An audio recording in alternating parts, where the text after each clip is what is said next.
Well, if you can tell, I'm excited about today's car. This is a 981 Cayman GTS, and for a lot of us, this is about as close to a 981 GT4 as we're ever gonna get. I kind of started from the top of the range with the GT4, and I was hoping that I hadn't spoiled myself to such an extent that when I drove one of these, I just wasn't impressed, or it just wasn't quite the same. So here's the thing with the GTS. You're getting a different state of tune, about 15, 20 horsepower, basically an ECU flash. You're getting all of the options in terms of performance options, the exhaust, the diff. You get an additional front radiator, which helps for on-track cooling. But one of the things I love most about these 981s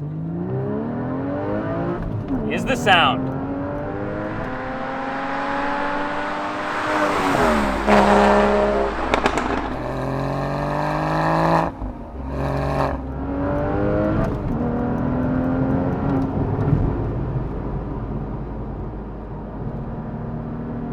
Oh, wow.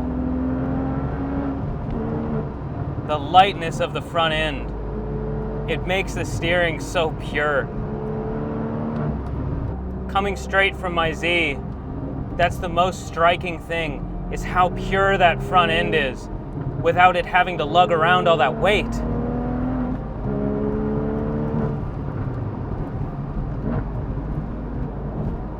Oh, in mid-corner. Wow. Your ability to make adjustments mid-corner is crazy. As long as you keep your foot on the gas, don't lift mid-corner in these mid-engine cars.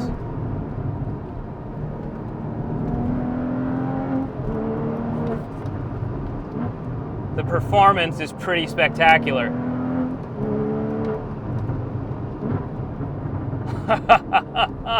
Oh my God, this is a capable car. It's so hard to believe that this is basically factory. You throw all of those factory options at one of these, you end up in a really good place. Now here's the thing, the 3.8 liter in the GT4 is an amazing engine and I love it. However, it's not a full GT engine in the same way that this isn't. And so really, the GT4's 3.8 doesn't rev a whole lot higher than this. It's about the same. They sound pretty similar. What you get with that 3.8 is obviously a decent amount of extra power and quite a bit more mid-range torque. The 3.8 really punches quite a bit harder in the mid-range than this does. But once you start winding this out beyond 5,000–6,000 RPM, it comes alive in the same way.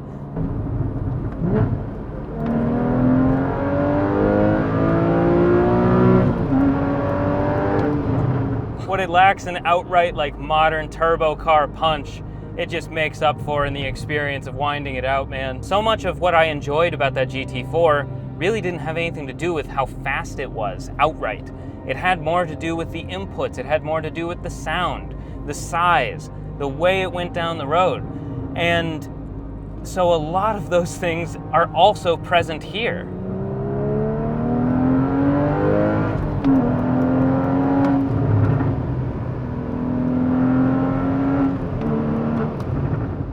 It's not the outright speed that makes this car so enticing, it's all of those other attributes wrapped together, and the way that it all works together so harmoniously.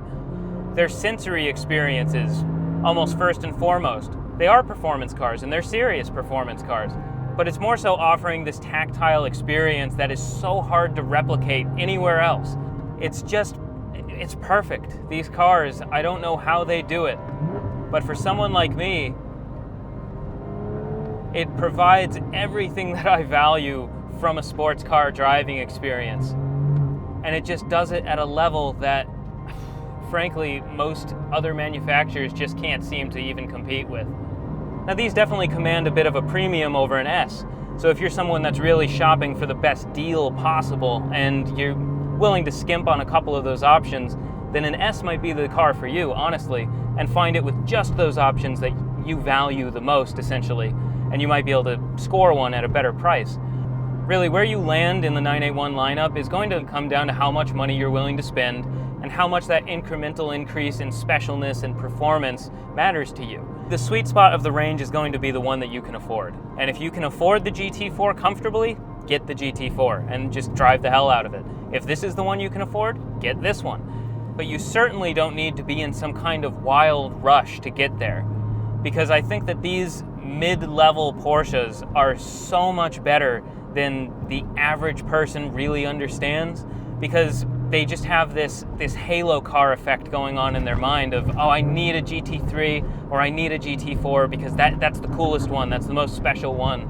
But from behind the wheel, unless you're pushing this thing 10/10ths, a lot of what you've kind of built up in your head is going to be here as well. And obviously it's hard for me to call a $70,000+ car a value proposition, but I'm gonna do it anyway. So if you really want a GT4 and it is just a ridiculous stretch for you to get into one, if you haven't driven one of these GTSs, I would. I think that it's a really solid option for someone that wants to move in that direction. It doesn't have to be the place that you land forever. You could end up in that GT car one day, but in the meantime, there is nothing wrong with one of these.